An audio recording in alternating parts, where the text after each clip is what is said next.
Good morning friends. कैसे हो आप लोग? बढ़िया। ठीक है, ठीक है, ठीक है। फ्रेंड्स, आज हम हमारा सिलेबस स्टार्ट करेंगे। चैप्टर नंबर 1 यानी पार्ट 1 में हमारा chapter 1 accounting and it's terminology. क्या है अकाउंटिंग? पहले तो उसकी डेफिनेशन लेंगे फ्रेंड्स। तो हमारा जो पहला टॉपिक रहेगा पढ़ने के लिए पार्ट 1 में से, ये चैप्टर में से, डेफिनेशन ऑफ अकाउंटिंग यानी what is the meaning of accounting. Accounting क्या है फ्रेंड? तो ध्यान से सुनिएगा friends, listen to me carefully. Accounting is an art of recording, यानी अकाउंटिंग रिकॉर्डिंग की एक आर्ट है। Classifying and summarising in a significant manner, यानी जो भी ट्रांजैक्शन हुए हैं उसको सबसे पहले रिकॉर्ड करना, फिर उसको क्लासिफाई करना, फिर उसको समराइज करना इन टर्म्स ऑफ मनी। यानी जो भी रिकॉर्डिंग होगी, क्लासिफाइंग होगा ट्रांजैक्शन का, समराइजिंग होगी, वो मनी में होगी। यानी ट्रांजैक्शन में मनी मेजरमेंट ही अप्लाई होगा। यानी transaction which can be measured, उसका ही रिकॉर्डिंग होगा, उसका ही क्लासिफाइंग होगा और उसका ही समराइजिंग होगा। ट्रांजैक्शन एंड इवेंट्स, यानी ट्रांजैक्शन होना चाहिए, अदरवाइज कोई इवेंट्स होनी चाहिए, which are in a part at least of financial character. यानी ट्रांजैक्शन में फाइनेंशियल कैरेक्टरिक्स होनी चाहिए। यानी transaction should be measured in terms of money. I am repeating my dear friends, measured यानी मापन, उसको आप मेजर कर पाओ तो transaction should be measured in terms of money. उसका ही रिकॉर्डिंग करना है, उनका ही क्लासिफाइंग करना है, उनका ही समराइजिंग करना है। एंड इंटरप्रेटेड यानी इंटरप्रिटेशन, यानी समझना, यानी ट्रांजैक्शन को हमें समझना पड़ेगा। यानी इंटरप्रिटेशन यानी डेफिनेशन में से हमें कौन कौन से कैरेक्टर्स मिल रहे हैं। पहले तो ट्रांजैक्शन को आपको रिकॉर्ड करना पड़ेगा। पहले ट्रांजैक्शन को आपको सबसे पहले क्या करना पड़ेगा? रिकॉर्ड करना पड़ेगा। फिर नेक्स्ट आपको क्लासीफाई करना पड़ेगा, फिर समराइज करना पड़ेगा। दूसरा है क्लासीफाई, तीसरा है समराइज, फिर है interpretation. Transaction should be measured, transaction should be measured in terms of money, इन टर्म्स ऑफ मनी। यानी जो ट्रांजैक्शन मनी में मेजर हो जाएगा उनका ही आपको फ्रेंड्स रिकॉर्ड करने हैं, क्लासीफाई करने हैं, समराइज करने हैं और इंटरप्रिटेशन। ठीक है फ्रेंड्स, तो ये थी फ्रेंड्स हमारी डेफिनेशन अकाउंटिंग की। अकाउंटिंग है क्या एंड रिजल्ट देयर ऑफ, यानी उनका जो भी रिजल्ट, यानी जब आप रिकॉर्ड करोगे, जब आप उसको क्लासीफाई करोगे, जब आप उसको समराइज करोगे, पहले तो सिग्निफिकेंट क्या होना चाहिए, यानी मेन कैरेक्टर्स उसमें क्या होनी चाहिए? मनी, इन टर्म्स ऑफ मनी। यानी transaction should be measure in terms of money, यानी मनी वाला फैक्टर्स तो होना ही चाहिए। फिर आपको उसको इंटरप्रेट करना है और फिर उसका जो रिजल्ट है वो आपको देखना है। ठीक है फ्रेंड्स, तो ये हो गया। ये यानी एक आर्ट है। ये अकाउंटिंग क्या है? एक आर्ट है। यानी जो भी इवेंट है, जो भी ट्रांजैक्शन है, एक तो पहले तो वो फाइनेंशियल कैरेक्टर होना ही चाहिए। मैंने बोला इन transaction should be measured in terms of money, यानी ये फाइनेंशियल कैरेक्टर हो गया। फिर आपको रिकॉर्ड करना है, फिर क्लासीफाई करना है, फिर उसको समराइज करना है। ठीक है फ्रेंड्स, तो ये थी फ्रेंड्स डेफिनेशन ऑफ अकाउंटिंग। फिर है फ्रेंड्स कैरेक्टरिस्टिक्स। अब लेते हैं कैरेक्टरिस्टिक्स। कैरेक्टरिस्टिक्स में सबसे पहला है फाइनेंशियल कैरेक्टरिस्टिक्स, वो जो हम डेफिनेशन में डिस्कस करो।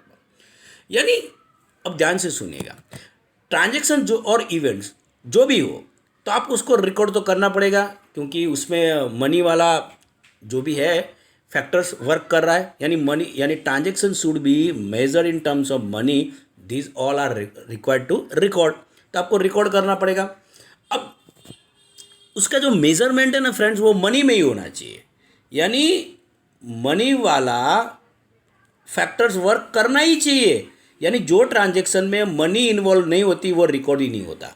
फ्रेंड्स आई एम रिपीटिंग, यानी मनी नहीं है ट्रांजेक्शन में, मनी नहीं है तो रिकॉर्ड नहीं होगा, यानी मनी कंपलसरी है ट्रांजेक्शन में, ठीक है। फिर जो फाइनेंशियल कैरेक्टरिस्टिक्स का मीनिंग क्या होता है फ्रेंड, ध्यान से सुनिएगा। लेट्स टेक ए एग्जांपल, आपने 10,000 kg केमिकल परचेस कर रहे हो आप,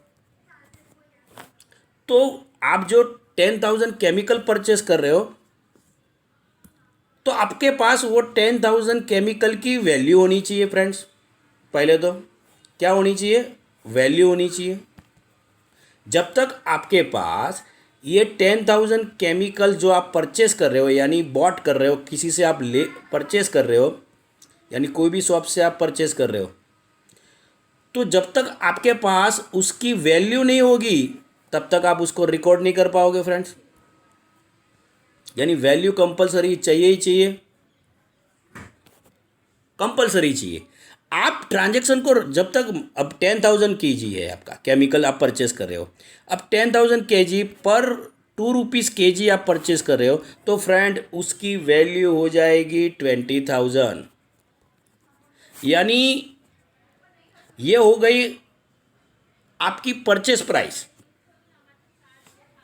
सीधी बात है। तो आपको करना क्या पड़ेगा, आपको पेमेंट 20,000 kg का करना पड़ेगा, आपको 20,000 kg का पेमेंट करना पड़ेगा, यानी which is called economical transaction,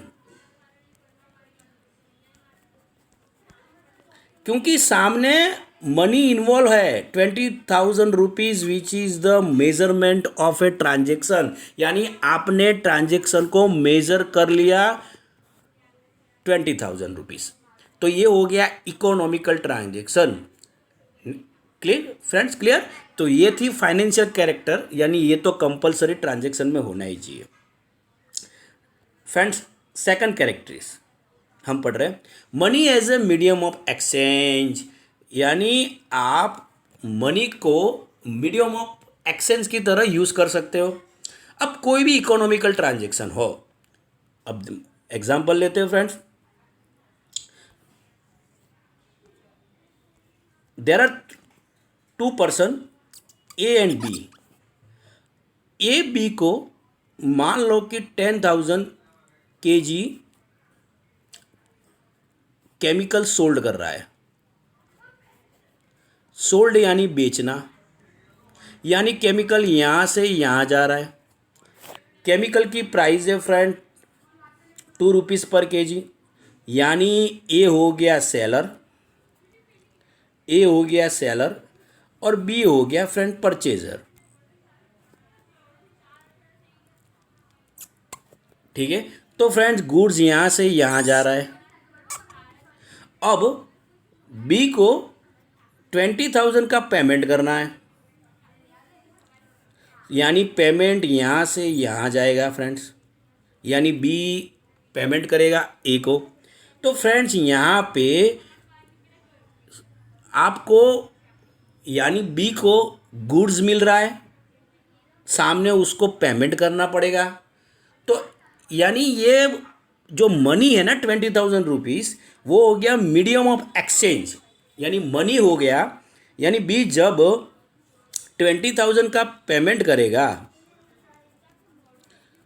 तभी उसको गुड्स मिल जाएगा, यानी पैसे बी के पास से ए के पास चले जाएंगे, यानी ये पेमेंट हो गया आपका।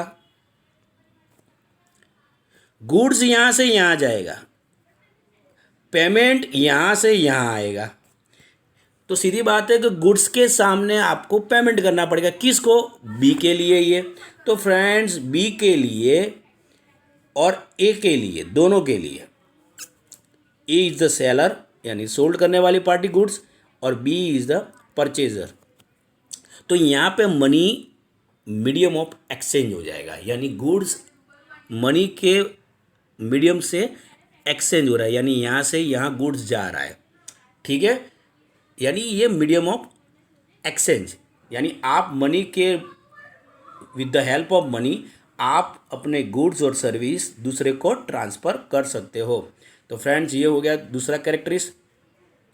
Friends characteristic number 3, classification analysis of transaction. यानी जब भी आप कोई भी ट्रांजेक्शन को रिकॉर्ड करोगे तो फिर आपको उसका एनालिसिस करना पड़ेगा। कोई भी ट्रांजेक्शन आप रिकॉर्ड करोगे, अब ट्रांजेक्शन आइदर कैश होगा और नॉन कैश होगा, यानी क्रेडिट पे होगा। यानी आइदर ट्रांजेक्शन कैश हो सकता है, अदरवाइज क्रेडिट पे होगा। यानी क्रेडिट पे दैट मीन्स पीरियड, आपको पीरियड मिल जाएगा 2 मंथ्स, बाद में पेमेंट करो आप। कैश में तो आपको उसी टाइम पे पेमेंट करना पड़ेगा। यानी देयर आर ट्रांजेक्शन आइदर आपका कैश बेसिस पे होगा, अदरवाइज क्रेडिट बेसिस पे होगा। तो ये हो गया क्लासिफिकेशन, यानी आप ट्रांजेक्शन को कैश में अदरवाइज क्रेडिट में क्लासीफाई कर लो। बिजनेस में फ्रेंड्स कंपलसरी नहीं है कि सभी ट्रांजेक्शन कैश बेसिस पे हो। देर आर, अब तो नाउ डेज तो कंपटीशन में देर आर सर्टन ट्रांजेक्शन जो क्रेडिट बेसिस पे होते हैं। फिर आपको क्या क्लासिफिकेशन करना पड़ेगा, आपको ट्रांजेक्शन को क्लासीफाई करना पड़ेगा इनकम के बेस पे। यानी देर आर सर्टन ट्रांजेक्शन जो इनकम के होंगे friends, there are certain transaction जो एक्सपेंसिस के होंगे, ठीक है। देर आर सर्टन ट्रांजेक्शन जो एसेट्स के होंगे friends. There are certain transaction वो लायबिलिटी के होंगे आपको, जिनको आपको पेमेंट करना है, बराबर। तो उसी हिसाब से आप क्लासीफाई करो, यानी इनकम के जितने ट्रांजेक्शन इनकम के हैं उसको अलग ले लो, जितने ट्रांजेक्शन एक्सपेंसेस के हैं उसको अलग ले लो। देर आर सर्टन ट्रांजेक्शन जो एसेट्स के हैं उसको अलग ले लो। देर आर सर्टन ट्रांजेक्शन जो लायबिलिटी है उसको, तो यानी आप ट्रांजेक्शन को क्लासीफाई कर रहे होगे, ठीक है। तो ये कैरेक्टरिस्ट ये हो गया कि आपको ट्रांजेक्शन को क्लासीफाई करना है। फिर आप डेबिट क्रेडिट, जब हम आगे पढ़ेंगे तब मैं डेबिट क्रेडिट भी आपको एक्सप्लेन करूंगा, क्योंकि वो तो अकाउंट का मेन पार्ट है। यानी आप ट्रांजेक्शन को डेबिट क्रेडिट उसमें भी क्लासीफाई कर सकते हो। यानी डेबिट के ट्रांजेक्शन ये हो गए आपके क्रेडिट के ट्रांजेक्शन। तो क्लासीफाई में भी बहुत सारे आपके पास ऑप्शन रहेंगे, तो उसी हिसाब से आपको ट्रांजेक्शन को क्लासीफाई करना है। तो फिर से एक बार, आप ट्रांजेक्शन को कैश और क्रेडिट में क्लासीफाई करो, फिर आप ट्रांजेक्शन को इनकम में, एक्सपेंसेस में, एसेट्स में, लायबिलिटीज़ में फ्रेंड उस तरह से क्लासीफाई करो फ्रेंड। फिर डेबिट और क्रेडिट में क्लासीफाई करो। फिर आप क्लासीफाई ये करो कि बिगिनिंग ऑफ द ईयर कितनी एसेट्स थी, एंड ऑफ द ईयर कितनी एसेट्स है हमारे पास, फिर ड्यूरिंग द ईयर हमने कितनी एसेट्स परचेस की। तो उस तरह से आपको क्लासीफाई आप करना चाहो तो आप कर सकते हो फ्रेंड्स। तो ये था कैरेक्टरिस्ट नंबर हमारा 3। Friend next characteristic number 4, interpretation of transaction. Interpretation of transaction यानी आपको इंटरप्रिटेशन का मीनिंग होता है अर्थघटन इन गुजराती वर्ड्स। यानी आपको ट्रांजेक्शन को समझना पड़ेगा। यानी अकाउंट्स में ऐसे नहीं है कि सिर्फ अकाउंट्स लिखा जाता है और हमारे बुक्स ऑफ अकाउंट्स सिर्फ लिखने के लिए होते हैं, नहीं, आपको उसको समझना भी पड़ता है। You have to understood. क्यों? क्योंकि कोई चीज़ अब लिखी जा रही है, फिर उसको आप कोई हेल्प या आप उसमें से आपको मिलेगी ही नहीं, आप उसको इंटरप्रेट नहीं करोगे, उसको अंडरस्टूड यानी आपको उसको समझोगे नहीं, तो वो काम की क्या है? कोई काम की नहीं है।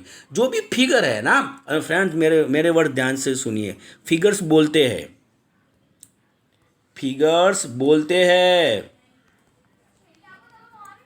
वो बोलते हैं, आपको सुनाई देना चाहिए।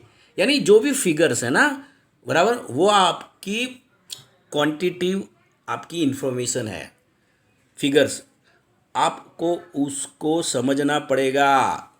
क्वांटिटेटिव इंफॉर्मेशन है आपके पास, वो किस तरह से आपको इंटरप्रिटेशन करना है, बराबर। There are certain rules, accounting में रूल्स है। आपको वो जो फिगर्स है अकॉर्डिंग टू रूल्स ही आपने अकाउंट्स में डाले होंगे, फिर आपको उसको उस तरह से इंटरप्रिट करना है। Let's take a example. अब मान लो कि कोई इंसान है फ्रेंड्स। अब वो मान लो कि उसका जो भी ब्लड प्रेशर है, बराबर। अब ब्लड प्रेशर उसका यानी बीपी, ब्लड प्रेशर। अब कोई भी पर्सन हो, I am repeating my dear friend, ध्यान से सुनिएगा। कोई भी पर्सन हो, उसका जो ब्लड प्रेशर है, तो उसको ब्लड प्रेशर को किस में आपको मेज़र करना पड़ेगा। तो अब हमारे उसकी जो ब्लड प्रेशर की जो रेंज होती है, यानी 120/80 आप ले लो, ठीक है। तो कोई भी इंसान जो उसका ब्लड प्रेशर है, उसकी जो रेंज है 120 to 80 है, बराबर, उसके बीच में होगी, तो he is a healthy person. तो ये क्या किया आपने, आपने बोल दिया कि ये 120 और 80 के बीच में है blood pressure, which is healthy person. अब 80 के नीचे जाएगा तो लो ब्लड प्रेशर, 120 के ऊपर चला जाएगा तो आप उसको हाई ब्लड प्रेशर बोल सकते हो। तो ये क्या किया आपने, लो ब्लड प्रेशर और हाई ब्लड प्रेशर, ये क्या किया हमने, तो ये किया हमने जो डेटा है ना 180 120 80 120 120 80, यानी ये लो साइड, ये हाई साइड, यानी लो साइड के नीचे जाएगा तो लो ब्लड प्रेशर, ऊपर की साइड पे जाए तो हाई। तो ये हमने किया क्या, आई एम रिपीटिंग, ये हमने किया फ्रेंड्स, इसको बोलते हैं इंटरप्रिटेशन। ठीक है फ्रेंड। मान लो कि let's take a accounting terminology में हम अभी एग्जांपल लेते हैं। चलो, अब फ्रेंड्स हमारी इनकम है 20,000, यानी हमने पैसे कमाए 20,000। फ्रेंड्स हमारे एक्सपेंसेस हैं, जो हम पैसे खर्च करते हैं, वो हमारे हैं फ्रेंड 12,000। ठीक है फ्रेंड। तो फ्रेंड्स हमारे पास पैसे कितने बचेंगे, 8,000। तो फ्रेंड्स इसको क्या बोलते हैं, सरप्लस। इसको क्या बोलते हैं हम, surplus. I am repeating my friends, let's take a example. हमारी इनकम है फ्रेंड्स 20,000, हमारे एक्सपेंसेस है 12,000, यानी हमारे पास इनकम ज़्यादा है, एक्सपेंसेस कम है, दैट्स वाई हमारे पास 8,000 का सरप्लस है, यानी इनकम में से एक्सपेंसेस हमारे लेस हो गए, इनकम में से एक्सपेंसेस हमारे लेस हो गए, तो हमारे पास फ्रेंड्स 8,000 का सरप्लस है। तो हम क्या बोल सकते हैं इसको, surplus of income over expenditure, यानी एक्सपेंसेस। यानी ये जो हमने surplus of income over expenditure, तो ये जो हमने एज्यूम किया, ये जो हमने रिजल्ट डिफाइन किया, इसको क्या बोलते हैं फ्रेंड, इंटरप्रिटेशन, यानी समझना। फ्रेंड्स तो ईच एंड एवरी ट्रांजेक्शन आपको उस एज ए रिजल्ट इंटरप्रिटेशन करने है फ्रेंड। तो ये था friends characteristic number 4। Characteristic number 5 friends, quantitative information, यानी क्वांटिटेटिव का मतलब है जत्था, यानी क्वांटिटी। अब जो भी इंफॉर्मेशन आपको मिलेगी अकाउंटिंग में, तो वो मेजर तो मनी में ही होगी, क्योंकि मनी में ही रिकॉर्ड करना है। यानी each and every transaction are measured in terms of money.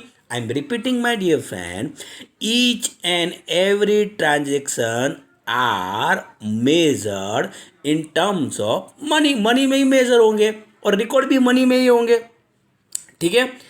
Which is your quantitative information, यानी आपने 10,000 kg शुगर परचेज की फ्रेंड्स, वैल्यू है 36 रुपीज़ पर kg, यानी आपकी वैल्यू हो जाएगी फिर से फ्रेंड्स, आपने 10,000 kg शुगर परचेज की, उसकी रेट है यानी वैल्यू है पर केजी 36 रुपीज़, रेट है हमारा 36 रुपीज़, तो हमारी परचेज प्राइस हो जाएगी 36,000, which is your quantitative information, यानी क्वांटिटेटिव इंफॉर्मेशन यानी फिगर वाली इंफॉर्मेशन, और वो यही रिकॉर्ड होने वाली है 10,000 kg बराबर प्लस 36 रुपये यानी 3,60,000 फ्रेंड्स, एक जीरो ज़्यादा आ जाएगा। या फिर यहाँ पे 1,000 लोगे तो 36,000 आएंगे, 10,000 इंटू 36 करोगे तो 3,60,000 आएंगे। ठीक है फ्रेंड, यहाँ पे हमने 10,000 लिया है तो 3,60,000 फ्रेंड। तो फ्रेंड ये 3,60,000 हो या 36,000 हो friend, which is your quantitative information. Friends clear है फ्रेंड्स, डन। चलो, तो ये फ्रेंड्स था हमारा कैरेक्टरिस्टिक नंबर 5। अब ले लेते हैं friend characteristic number 6, economic decision. अब तो सीधी बात है, जब आप अकाउंटिंग इंफॉर्मेशन से आप अकाउंट्स में रिकॉर्ड करोगे ट्रांजैक्शन को, तो फिर तो आपको यानी एज ए ओनर और सब लोगों को अकाउंटिंग डिसीजन लेने पड़ेंगे। सीधी बात है, सबको लेने पड़ेंगे। अब किस तरह से अकाउंटिंग डिसीजन लिए जाएंगे फ्रेंड्स, तो ध्यान से सुनिएगा फ्रेंड्स। अब मान लो कि आप किसी से गुड्स परचेस कर रहे हो, यानी ये आप हो और सामने आप जिनसे गुड्स परचेस कर रहे हो, his good name is Patel. ठीक है, यानी ये हो गए हम यानी वी, यानी आप पटेल से गुड्स परचेस कर रहे हो, यानी गुड्स यहाँ से यहाँ आएगा, सीधी बात है, यानी गुड्स यहाँ से यहाँ आ जाएगा। अब कैश पे परचेस कर रहे हो या क्रेडिट पे, तो मान लो कि आप क्रेडिट पे कर रहे हो, तो क्रेडिट का मीनिंग क्या होता है फ्रेंड, ध्यान से सुनिएगा। क्रेडिट का मीनिंग क्या होगा?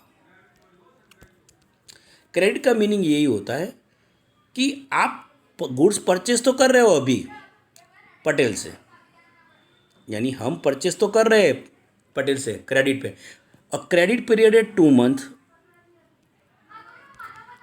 यानी 2 मंथ्स क्रेडिट पीरियड है फ्रेंड्स। तो इसका मीनिंग यही होता है कि हम गुड्स तो अभी परचेस कर रहे हैं फ्रेंड्स, पर पेमेंट हम क्या कब करेंगे? After completing 2 month. तो जो पटेल होगा वो हमारे बुक्स ऑफ अकाउंट्स को जो प्रीवियस ईयर के है बराबर, वो बुक्स ऑफ अकाउंट्स को स्टडी करके मार्केट में हमारी जो भी प्रेस्टीज होगी उसके अकॉर्डिंग ही हमें क्रेडिट पीरियड अलाउड करेगा। हमारी मार्केट में पेमेंट सिचुएशन अच्छी नहीं होगी तो हमें अच्छा क्रेडिट पीरियड मिलने वाला नहीं है, नहीं मिलेगा हमें। यानी लोग हमारे अकाउंटिंग ट्रांजैक्शन को देख के डिसीजन लेते हैं। हम अच्छी तरह से पेमेंट मार्केट में पार्टी को नहीं दे रहे हैं, if we are not making a payment regularly, तो हमें मार्केट में से क्रेडिट पे गुड्स परचेस करना डिफ़िकल्ट हो जाएगा, क्योंकि लोगों ने अपने इकोनॉमिकल डिसीजन ले लिए हैं कि इनको ज़्यादा क्रेडिट पीरियड देना ही नहीं, अदरवाइज देना ही नहीं है। फिर कोई शेयर होल्डर होगा तो वो कभी भी कहीं पे इन्वेस्ट करने जाएगा तो वो भी कंपनी के बुक्स ऑफ अकाउंट्स देखेंगे, क्योंकि अकाउंट्सिंग वही अकाउंट्स को देख के ही वो डिसीजन लिए जाते हैं। फाइनेंशियल डिसीजन कभी भावनाओं में बहकर लिए जाते नहीं है। I am repeating my dear friend, economical decision कभी भावनाओं में बहकर लिए जाते नहीं है, क्योंकि पैसे की बात है ये फ्रेंड्स। यहाँ पे आपके इकोनॉमिकल ट्रांजैक्शन देखे जाते हैं। जब तक आपके इकोनॉमिकल ट्रांजैक्शन जो रिकॉर्ड करते हैं वो भी देखे जाते हैं। यानी decision are based on money, economical decision should be based on money. जो भी कंपनी होगी वो खुद, यानी वो भी अपना जो डेवलपमेंट है ना, वो भी बुक्स ऑफ अकाउंट्स को देख के, यानी वो कोई भी कंपनी होगी वो भी अपने डिसीजन अपने बुक्स ऑफ अकाउंट्स को देख के लेगी। यानी अकाउंट्स बहुत सारी इंफॉर्मेशन प्रोवाइड करता है आपको। वही शेयर होल्डर भी होगा जो कंपनी में पैसे इन्वेस्ट कर रहा है, जो पैसे डाल रहा है, वो भी आपके बुक्स ऑफ अकाउंट्स देखेगा। अदर तब अच्छे होंगे तो वो अपने पैसे डालेगा, अदरवाइज नहीं डालेगा। कोई आपको पैसे क्यों दे? मान लो कि आप बैंक के पास पैसे लेने जाते हो, आप बैंक के पास लेके पैसे लेने जाते हो तो बैंक को आपको पैसे लोन लेनी है। मान लो आप, चलो एग्जांपल लेते हैं अच्छी तरह से। मान लो एक और ट्रांजेक्शन लेते हैं जो अच्छी तरह से आपको माइंड में बैठ जाएगा। चलो आप बैंक के पास लोन लेने जाते हो, मान लो आपको लोन की ज़रूरत है 5 लाख की। तो आप बैंक के पास जाओगे तो बैंक आपको बोलेगा आप अपने लास्ट 3 इयर्स के ऑडिटेड, सीए ने ऑडिट किए हो आपके बुक्स ऑफ अकाउंट्स लेके आओ। यानी जब तक आपके पास सीए के ऑडिट किए हुए 3 इयर्स के लास्ट 3 इयर्स के बुक्स ऑफ अकाउंट्स नहीं होंगे तो आपको लोन नहीं मिलेगा। तो ये क्या हुआ फ्रेंड्स, बैंक ने हमें लोन तभी देगी जब तक हम बुक्स ऑफ अकाउंट्स ऑडिटेड, जब तक हम उनको देंगे नहीं, सबमिट नहीं करेंगे, तो बैंक का जो भी ब्रांच मैनेजर होगा वो हमें लोन देगा ही नहीं। क्योंकि वो टोटली उनका जो इकोनॉमिकल डिसीजन है ना फ्रेंड्स, वो अकाउंटिंग इन्फॉर्मेशन पे ही डिपेंड है। यानी ये भी हेल्प होती है। तो फ्रेंड्स जो भी अकाउंटिंग इन्फॉर्मेशन है ना वो इकोनॉमिकल डिसीजन लेने में हमें हेल्पफुल रहती है। नहीं तो क्या होगा, आप कुछ लिखोगे ही नहीं, अकाउंट्स लिखा ही नहीं जाएगा, तो फिर आप डिसीजन कैसे लोगे? ठीक है friends. Next characteristic number 7, historical information. अब तो सीधी बात है, हिस्ट्री है ये तो पास्ट में जो भी ट्रांजेक्शन होगा तो सीधी बात है वो पास्ट में हुए हैं। बट पास्ट हमें हिस्ट्री दिखाता है फ्रेंड्स। पास्ट हमें क्या दिखाता है? हिस्ट्री। जो भी ट्रांजेक्शन और इवेंट हुए हैं, यानी पास्ट के ट्रांजेक्शन से हमें हिस्ट्री के बारे में थोड़ा बहुत पता चल जाएगा। अब जो हिस्ट्री है ना, यानी वो हिस्टोरिकल इन्फॉर्मेशन हो गई हमारी, बराबर। अब उसका हमारे बिजनेस पे क्या इम्पैक्ट आया, उसका क्या रिजल्ट आया, उससे हमें पता चलता है। यानी लेट्स टेक ए एग्जांपल, आपको लास्ट 5 इयर्स के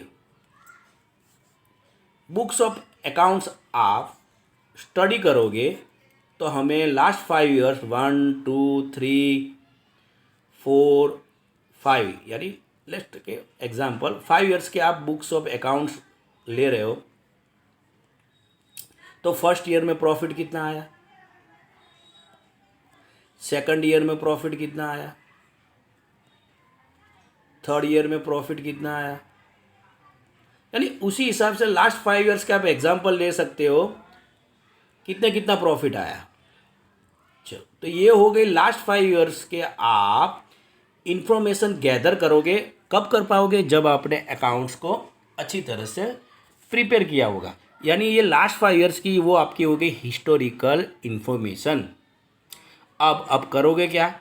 मान लो कि फर्स्ट ईयर में प्रॉफिट था हमारा 60,000, सेकंड ईयर में प्रॉफिट था 80,000, फिर यहाँ पे है 1 लाख रुपीज़, यहाँ पे है 1,20,000, यहाँ पे है 1,40,000। तो फ्रेंड्स आप इसको रिकॉर्ड करोगे, क्लासीफाई करोगे, इंटरप्रेट करोगे, बराबर। तो इससे होगा क्या, आप ये इंटरप्रिटेशन ये कर सकते हो कि हमारा प्रॉफिट इंक्रीज हो रहा है, हर साल हमारा प्रॉफिट इंक्रीज हो रहा है, यानी बढ़ता जा रहा है।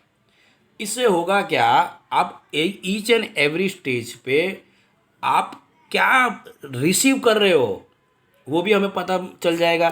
फिर आप प्रेजेंट इन्फॉर्मेशन को पास्ट इन्फॉर्मेशन से कंपेयर कर पाओगे। वो भी कंपैरिजन भी आपको करनी हो तो आप कर सकते हो। यानी जो भी कैरेक्टरीज है ना वो हमें, यानी डेफिनेशन एंड कैरेक्टरीज बोथ हमें क्या इन्फॉर्मेशन प्रोवाइड करती है, जो स्टेजेस है अकाउंटिंग के वो हमें एक्सप्लेन करती है। यानी ये जो डेफिनेशन और कैरेक्टरीज है, यानी ट्रांजेक्शन कौन कौन से स्टेज से बढ़ रहा है यानी आगे जा रहा है, उसकी इंफॉर्मेशन हमें प्रोवाइड करती है। क्लियर है फ्रेंड्स? तो ये थी पास्ट जो भी है। अब लेट्स टेक ए एग्जांपल, एक हो लेते, इसे अच्छी तरह से आपको एक्सप्लेन हो जाएगा जो भी हिस्टोरिकल इंफॉर्मेशन है।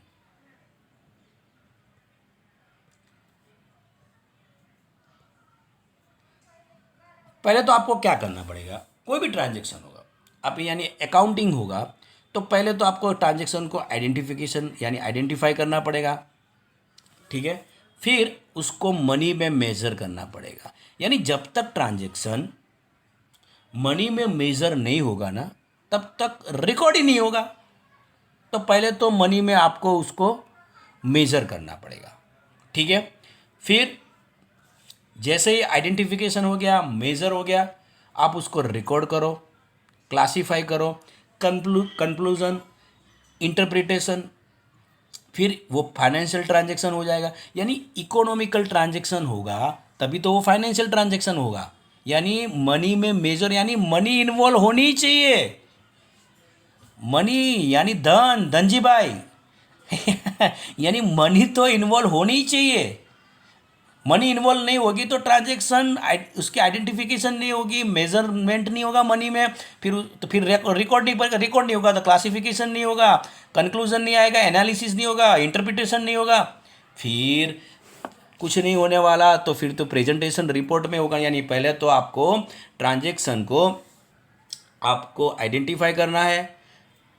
क्लियर है फ्रेंड्स? आइडेंटिफिकेशन के बाद आपको ट्रांजेक्शन को आपको मेजर करना है, रिकॉर्ड करना है, क्लासिफिकेशन करना है, इंटरप्रिटेशन करना है, एनालिसिस होगी सबकी, फिर उसको रिपोर्ट में यानी एज ए बैलेंस शीट और प्रॉफिट एंड लॉस अकाउंट यानी रिपोर्ट बनाना पड़ेगा। और जो भी ट्रांजेक्शन है वो सब रिकॉर्ड होंगे, रिपोर्ट बनेगा, और फिर उनको जिनको इन्फॉर्मेशन प्रोवाइड करनी होगी उनको यानी रिपोर्ट सबमिट किया जाएगा, ठीक है। कंपनी होगी तो शेयर होल्डर्स होगी, और इंटरप्रेट यानी सोल प्रोप्राइटर्स होगी तो ओनर के पास वो इन्फॉर्मेशन रिपोर्ट पड़ा रहेगा। तो फ्रेंड्स ये थे हमारे कैरेक्टरिस्ट। बहुत एक बार फ्रेंड्स रीड करोगे अच्छी तरह से तो फ्रेंड्स आपका ये टॉपिक क्लियर हो जाए। तो फ्रेंड आज के सेशन में हमने क्या लिया, डेफिनेशन ऑफ अकाउंटिंग और कैरेक्टरिस्टिक्स ऑफ अकाउंटिंग फ्रेंड्स।